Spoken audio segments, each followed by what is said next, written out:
Hello guys, welcome to my channel. Today we will do the important questions of the chapter first. Okay, the first question is, what are capital goods? How are they different from the consumption goods? Capital goods क्या होते हैं हमारे? हमने पढ़ा था कि capital goods are those goods which does not direct satisfy the human wants, and these goods are used as the producers for the further production. जो यानी कैपिटल गुड्स होते हैं जो प्रोड्यूसर्स की हेल्प से फर्दर प्रोडक्शन यानी आगे production की हेल्प उससे यूज़ किए जाते हैं, वो होते हैं हमारे कैपिटल गुड्स.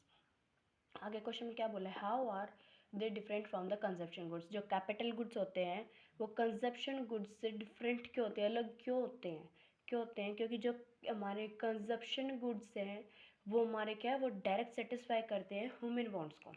ठीक है, क्या है, consumption goods direct satisfy the human wants but the capital goods does not direct satisfy the human wants. In second point क्या होगा सॉरी, सेकंड पॉइंट क्या होगा कि जो हमारे कंजप्शन गुड्स हैं वो क्या किए जाते हैं, वो डायरेक्टली परचेज किए जाते हैं हाउस होल्ड्स के लिए. ठीक है, क्या है, consumption goods are purchased for directly the household, जो यानी हाउस होल्ड में परचेज यूज़ किए जाए. और जो कैपिटल गुड्स है, capital goods does not used as a households, they does not produce as a household. Okay, that's why the capital goods are different from the consumption goods. Okay, now next question is, distinguish between final goods and intermediate goods, give an example of each. अब हमें क्या करना है, second question में we have to tell the difference between final goods and intermediate goods with the help of one example. Okay, तो first point is are of the final goods. Final goods क्या होते हैं हमारे, final goods are those goods which are outside the boundary line of production and are ready for use there. Final user, जो final user जो इन्हें direct use करे वो होते हैं हमारे final goods. Second, intermediate goods में क्या होता है, intermediate goods are those goods which are within the boundary line of production are not ready for use by their final users, these are called the intermediate goods. ठीक है, ये होते हैं intermediate goods. Second चीज़ क्या है, second point क्या होगा कि final goods are included in the estimation of national income, यानी जो नेशनल इनकम का एस्टिमेशन होता है उसमें जो फाइनल गुड्स वो इंक्लूड किए जाते हैं.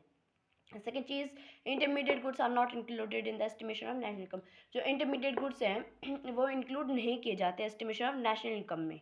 Okay, and the third point is कि जो वो हमारे ये होते हैं फाइनल गुड्स, इस पर एक्सपेंडिचर किया जाए, क्या expenditure on final goods are called final expenditure and expenditure on intermediate goods are called intermediate consumptions. Now we will do take one example of the final. क्या है, फाइनल गुड का example क्या होगा हमारा, जैसे कि एक एग्जाम्पल हो गया tractor used by the house holds, और सेकेंड एग्जाम्पल क्या होगा फाइनल गुड का कि pan used by the students, pan जो डायरेक्टली स्टूडेंट्स को यूज़ करते हैं ये.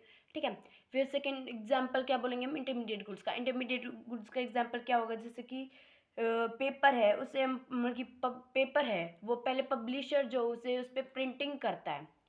ठीक है, उसके बाद कहीं जाके हमें मतलब कि पेपर मिलता अच्छे से रेडी होके. तो क्या है, इंटरमीडिएट गुड्स वही क्या चीज़ है कि इंटरमीडिएट गुड्स वो आगे फर्दर प्रोडक्शन के लिए भी यूज़ किए जाते हैं.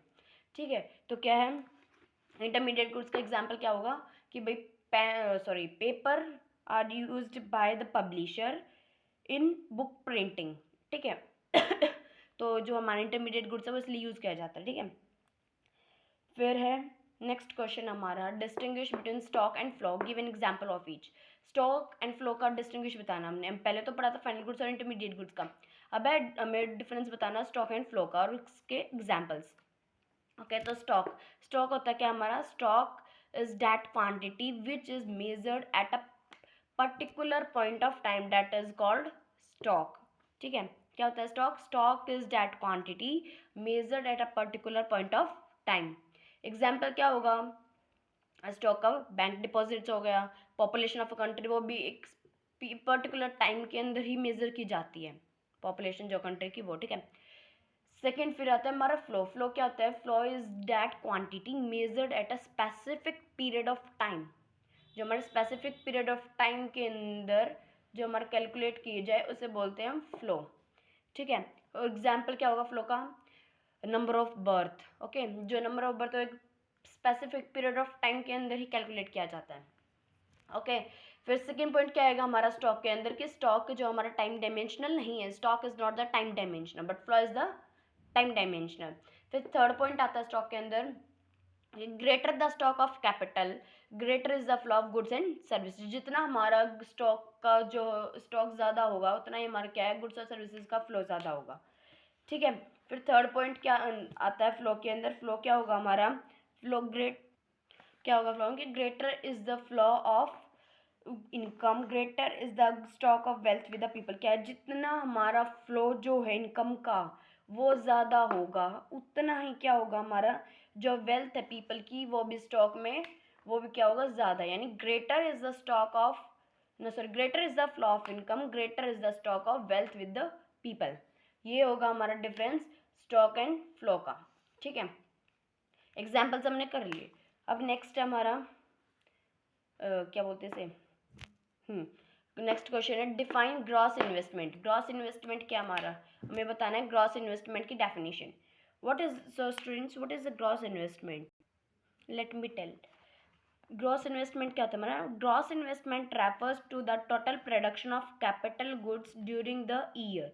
यानी जो हमारा टोटल प्रोडक्शन हो, टोटल प्रोडक्शन हो कैपिटल गुड्स के, कैपिटल गुड्स में यानी टोटल प्रोडक्शन होना चाहिए हमारा कैपिटल गुड्स में ड्यूरिंग द, यानी एक साल के अंदर जो टोटल प्रोडक्शन होता है हमारा गुड्स का उसे बोलते हैं हम gross investment. Okay, gross investment का हमने फॉर्मूला किया था, क्या था, net investment plus depreciation. Okay, तो मैं डेफिनेशन के साथ साथ हम इसका फॉर्मूला भी लिख सकते हैं। अगर 2 मार्क का क्वेश्चन है तो हम फॉर्मूला भी लिख सकते हैं ग्रॉस इन्वेस्टमेंट के साथ।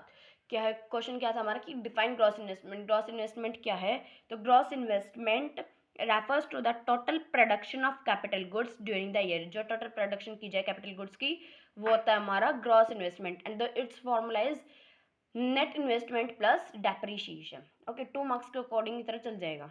ठीक है, फिर नेक्स्ट आता है क्वेश्चन हमारा define circular flow of income. Circular flow of income बताना हमें क्या होता है, तो हमने पढ़ा था कि सर्कुलर फ्लो ऑफ इनकम क्या होता है। Circular flow of income is the unending flow of production, generation and expenditure involving different sectors of the economy. क्या होता है हमारा circular flow of income, circular flow income is the मतलब कि जो अनएंडिंग यानी जो कभी फ्लो कभी एंड ही ना हो, यानी वो एक ऐसे सर्कुलर में चलता रहे। ठीक है, हाउस होल्ड का ना सॉरी प्रोड्यूसर और इनकम जनरेशन।